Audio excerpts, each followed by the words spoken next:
ကမင်းမရှိတာသူတို့မှာကရွေးချယ်စရာအများကြီးပဲနေမှာတန်ရောစင်နေထားမိခဲ့လေဒီမြပြန်ဆွတ်လို့ဖို့ဆိုတော့လည်းအားမရှိတဲ့နေထားပါဝါတင်းနဲ့နေရချစ်ချင်းမြတ်တာကိုမင်းစီကလည်းတခြားနည်းနဲ့မဖွေရှာမျက်ရည်မိုးတွေအတားဆီးနဲ့ကြွေကြလာအဲ့လိုကိုရိုးရခါတီးတဲ့နေများမှာ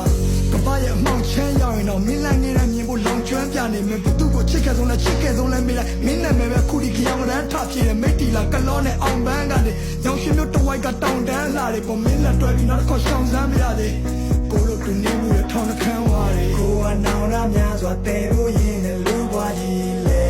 ကိုစောစားခဲ့မြနာကြည့်ခဲ့မြဘသူမှမသိလေဒီလူစုပမာချေဟာရက်ဒီကိုကရှိမြဲရဲ့ဒါတမှုတွေရနဲ့ချီတဲ့နေကိုအော်ဟိတ်ခဲ့မြနိုင်ချင်းခဲ့မြတူဆောင်မိတဲ့ကိုပတ်ထားခဲ့တဲ့ချစ်ချင်းပြကိုခုံးမသိရဲ့ဒီကဘာကြီးထဲမှာတရှင်ရတာမထူရသေးတဲ့နေကိုထဆုံးရှုံးရရင်ယူရသည်ရဲ့ကွယ်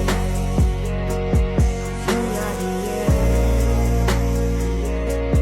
ယူရသည်ရဲ့ကွယ်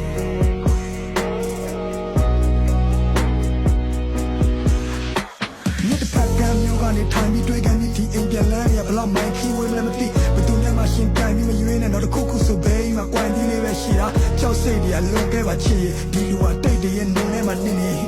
ဘာကမှမချင်ရစရာနှစ်တွေမှမရှိလို့ပြောစရာတွေဒူတွဲကရစ်ခွေနောင်တရရမှာတက်တည်ရသားနဲ့ဘူတာမာပြီးသွားရမရရထားငယ်အခက်ခဲကြုံလာတော့တက်တည်တကယ်အားနဲ့မင်းရှိတော့လူတွေလည်းမမျက်စိတင်နားတင်တိုက်ခန်းလေးတစ်ခုထဲမှာ